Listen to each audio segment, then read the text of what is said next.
Di video kali ini kita itu mau bahas tentang salah satu thermal interface material yang sering kalian tanyakan di komen-komen di YouTube ya. Kita tuh penasaran, gimana sih dari selembar kertas yang berwarna hitam dan terbuat dari serat karbon, performanya tuh kayak gimana? Dan sampai sejauh apa dia tuh bisa menyalurkan panas ke HSF cooling yang kita pakai. Yuk, langsung aja kita bahas.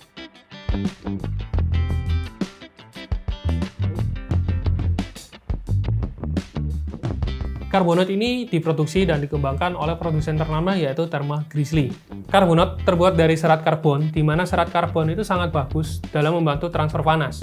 Bentuk dari karbonat itu seperti selembar kertas warna hitam ya, jadi kalian bisa lihat warnanya itu hitam, ya layaknya warna karbon ya, dan punya banyak ukuran ya. Ukuran seperti yang kalian lihat di layar kalian sekarang itu ada 4 jenis ukuran.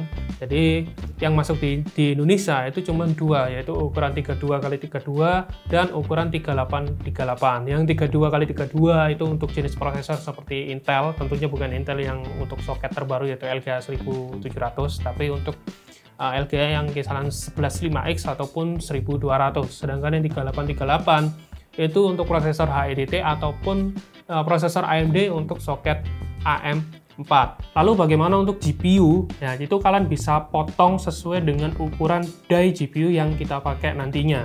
Jadi kalian potong menggunakan gunting ya, karena kalau kalian pakai cutter tentunya potongannya itu nggak akan halus seperti kalau kalian pakai gunting, jadi kayak ada rigidnya gitu ya, dan itu nggak bagus banget untuk serat karbon seperti karbonat.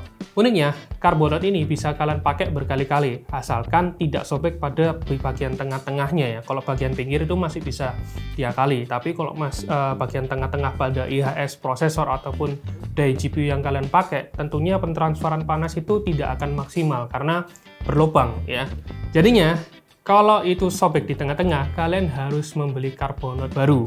Nah, tentu aja kalau dengan karbonat seperti ini, pastinya kalian akan bertanya, Mas, ini kalau misalnya saya pakai di prosesor AM4 saya, contoh ya Ryzen 5 3600 gitu ya, ketika saya ngelepasin HSF, apakah prosesor akan menempel? Nah, kalau kalian pakai karbonat, kalian nggak perlu lagi khawatir yang namanya prosesor nempel di HSF, karena bentuknya itu akan sama seperti sebelum kalian memasang HSF ke prosesor kalian ketika memakai karbonat. Kalian itu pasti penasaran gimana performa dari selembar kertas hitam ini kalau misalnya kita pakai untuk mendinginkan prosesor ataupun mendinginkan GPU yang kita pakai. Nah, sebelumnya kita sudah ngetes gimana performa dari Thermal Grizzly karbonat ini di pengujian off-screen dengan testbed yang kita pakai, itu adalah AMD Ryzen 9 5950X, kemudian untuk motherboardnya adalah Asus X570 Crosshair 8 Formula. Untuk memorinya kita menggunakan PNW Accelerate 8 Epic X RGB 16GB 3600. Kemudian untuk VGA-nya, untuk pengujiannya kita menggunakan GTX 1660 Super dari Zotac. Untuk power supply yang kita gunakan adalah Corsair HX 1200 ya. Nah, pengujiannya ini kita hanya menguji di Cinebench R23 untuk di prosesor, kemudian untuk di GPU kita menggunakan 3D Max Stress Test di White Left Extreme Stress Test. Jadi kita stress test selama 10 kali dan hasilnya seperti gimana? Ya, kita bacakan dulu untuk di hasil di prosesornya dulu. Di pengujian Cinebench R23. Nah, sebagai pembanding kita pakai Kingpin KPX dan juga thermal paste curah. Thermal paste curah ini biasanya thermal paste yang kalau misalnya kalian beli di pasaran itu yang harganya 10 sampai 15 ribuan. Nah, di pengujian Cinebench R23 ini kita pakai 3 skenario dari default dengan XMP, kemudian untuk PBO enable dan juga overclocking. Kita bacakan dulu yang versi defaultnya dulu dengan PBO disable. Nah, di Cinebench R23 di pengujian selama 10 menit. Kalau kalian lihat di sini Thermal Grizzly karbonat ini dia mempunyai performa atau average temperatur yang kurang lebih mirip dengan Kingpin KPX dan juga temperatur maksimumnya juga hanya selisih di kisaran 2-3 derajat lebih panas untuk temperatur maksimumnya, itu spikingnya seperti itu, dan thermal paste curah masih yang lebih panas jika dibandingkan dengan Thermal Grizzly karbonat. Lalu di pengujian PBO enable, kalian bisa lihat di layar kalian, nah, data grafiknya untuk Thermal Grizzly karbonat masih tetap sama, berada di tengah-tengah antara Kingpin dan juga thermal paste curah. Jadi itu dia mempunyai performa yang kurang lebih mirip juga dengan Kingpin KPX, tapi perbandingan suhunya tuh nggak terlalu berbeda jauh dengan Kingpin KPX ya. Nah, di sini tuh terlihat mirip semua. ya antara Kingpin KPX, thermal greasy carbonate dengan thermal paste curah. Yang jelas yang thermal paste curahnya ini pasti jelas lebih panas jika dibandingkan dengan yang thermal greasy carbonate ataupun Kingpin KPX. Tapi ketika kita masuk di pengujian overclocking, nah di sini baru terlihat jelas performa dari sebuah thermal paste ya atau thermal interface material. Tentu saja Kingpin KPX ini jelas lebih dingin ya. Tentu saja dia mempunyai performa yang lebih oke jika dibandingkan thermal greasy carbonate. Tapi di sini kalian bisa lihat thermal greasy carbonate ini masih lebih oke jika dibandingkan kalau misalnya kalian pakai thermal paste yang murah. Ya, kalian bisa lihat di thermal paste murah ini atau thermal paste curah, ini temperatur average-nya ini dia menyentuh di angka 90 derajat Celcius. Ini udah nggak oke banget untuk Ryzen 95 950X karena TG Max-nya itu di kisaran 90 derajat Celcius ya. Jadi kalau terus-terusan dipakai, otomatis nantinya prosesornya kita itu akan mengalami throttling ya. Otomatis performanya juga nggak terlalu oke. Tapi untuk thermal greasy carbonate dia masih bisa menahan suhu hingga di bawah 90 derajat. Bahkan untuk spiking temperaturnya masih di kisaran 87 derajat Celcius. Ya memang ini sesuai dengan apa yang dituliskan oleh thermal greasy untuk carbonate ya. Performa overclockingnya itu memang nggak seberapa bagus. Tapi kalau misalnya thermal greasy carbonate ini kalau kalian pakai sehari-hari, ini jauh lebih dari cukup untuk kalian pakai dan bisa kalian pakai berkali-kali. Otomatis kalau misalnya kita pakai Ryzen 95 950X ini dalam keadaan PBU enable pastinya akan mempunyai skor yang berbeda ya. Jadi kalau pakai Kingpin KPX itu seberapa, thermal greasy carbonate seberapa, dan thermal paste curah itu seberapa. Nah, dalam keadaan PBU enable ketika kita menguji menggunakan Xenobase R23 dan ketika pengujiannya itu selesai akhirnya mengeluarkan skor. Nah, di sini skor dari thermal greasy carbonate itu jauh lebih baik jika dibandingkan kita menggunakan thermal paste yang biasa-biasa aja. Jadi thermal greasy carbonate ini masih memberikan performa yang oke jika dibandingkan kita pakai thermal paste yang murah-murah. Nah, gimana kalau misalnya average clock yang dihasilkan ya?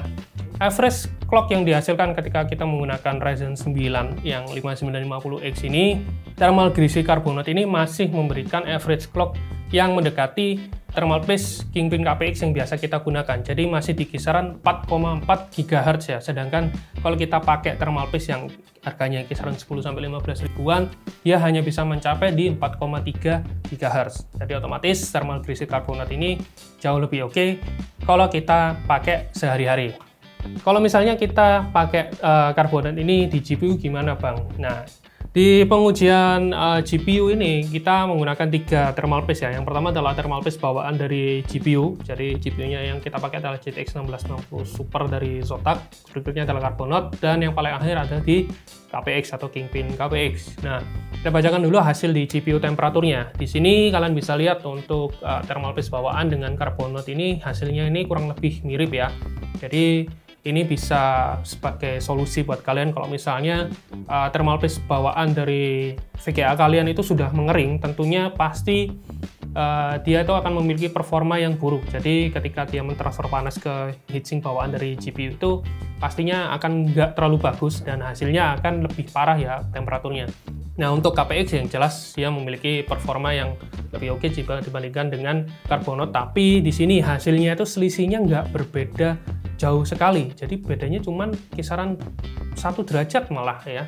Jadi nggak terlalu jauh. Jadi masih oke carbonate ini kalau kalian pakai di GPU kalian. Nah, untuk hotspot temperaturnya ini juga sama. Kalau misalnya kita pakai carbonate dan kita gantikan sebagai pengganti pasta bawaan dari GPU kita, dia masih lebih oke jika dibandingkan dengan pasta bawaan. Terlihat jelas ini average temperaturnya masih lebih dingin jika dibandingkan dengan thermal paste bawaan dari sebuah GPU yang kita pakai. Untuk average clock dari GPU yang kita pakai di sini untuk thermal paste bawaan ataupun carbonate ini kurang lebih mirip ya. Jadi hanya marginal error antara thermal paste bawaan dengan carbonate. Jadi di sini carbonate ini masih bisa menggantikan thermal paste bawaan dari GPU yang kita pakai. Jadi nggak terlalu jauh perbandingannya. Kalau misalnya kalian bingung gimana performa dari sebuah carbonate untuk GPU, nah di sini kalian bisa lihat grafik temperaturnya, GPU temperatur ataupun hotspot temperatur. Di sini untuk carbonate ini berada di tengah-tengah antara thermal paste default dengan Kingpin KPX. Jadi dia tuh bisa menggantikan thermal paste bawaan yang kita pakai ya. Di hotspot temperaturnya juga sama. Ya, ini yang berwarna orange itu adalah thermal paste, bukan thermal paste ya, tim dari Carbonaut ini untuk pengujian mendinginkan suhu dari GPU yang kita pakai. Dia berada di tengah-tengah antara default thermal paste dengan Kingpin KPX ya.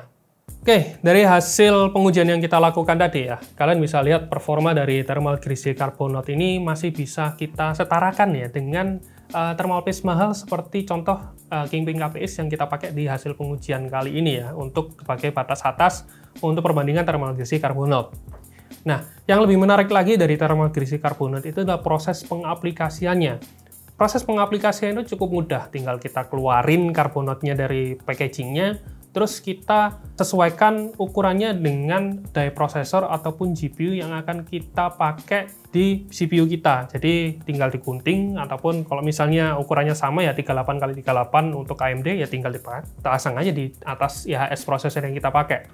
Sedangkan kalau kita pakai thermal paste, ya kalian tahu sendiri thermal paste yang ukurannya 1 gram, bentuknya seperti suntik. Ya untuk proses ngeratain di atas IHS tentunya ribet, harus extra effort, itu akan memakan waktu yang jauh lebih lama jika dibandingkan kalau kita pakai thermal grizzly Carbonaut ini. Berikutnya, poin yang menguntungkan kalau kita pakai thermal grizzly Carbonaut. Dia itu nggak meninggalkan bekas kalau misalnya kita pakai di die processor ataupun GPU. Jadi kalau misalnya kita ngelepas HSF, tentunya kalau kalian pakai thermal paste, kalian harus membersihkan bagian HSF dan juga bagian IHS prosesor. Sedangkan Carbonaut ini enggak. Jadi bentuknya akan tetap sama ketika kalian sebelum ataupun sesudah memasang HSF ini ke die prosesor kalian ataupun GPU kalian. Ya, selama nggak robek, thermal grizzly Carbonaut ini pastinya bisa kalian pakai berkali-kali. Jadi kalian nggak perlu membeli yang baru. Sedangkan kalau kalian pakai thermal paste yang ukurannya 1 gram, ya jelas ya kalau thermal paste mahal, ukurannya 1 gram, harganya mahal. Dan itu cuma bisa dipakai 1-2 kali untuk ukuran die processor yang besar. Kalau yang kecil ya pasti bisa sampai 3 kali. Dan kalau misalnya habis, kalian harus membeli lagi. Sedangkan kalau Carbonaut selama nggak robek, kalian bisa pakai berkali-kali. Jadi bisa lebih irit. Nah, buat kalian pengguna AMD, terutama yang soket AM4, ini yang paling menarik. Karena kalau kalian pakai thermal grizzly Carbonaut, kalian nggak perlu pusing lagi ketika ngelepas HSF kalian dari prosesor. Ya, karena bentuknya tetap sama, dan itu nggak akan menempel di prosesor kalian seperti kalau misalnya kalian pakai thermal paste yang bentuknya pekat banget. Itu pasti akan membuat prosesor nempel di HSF. Pasti kalian akan bingung ya, kan ini gimana cara ngelepas prosesor di HSF saya supaya nggak membuat prosesornya jatuh dan pinnya akhirnya bengkok ataupun putus ya. Nah, kekurangan dari Carbonaut ini itu yang pertama sesuai dengan apa yang dituliskan pada website di thermal grizzly Carbonaut. Karena ini adalah bentuknya serat karbon, tentunya ini akan menjadi sebuah konduktor ya, konduktor panas dan juga konduktor listrik.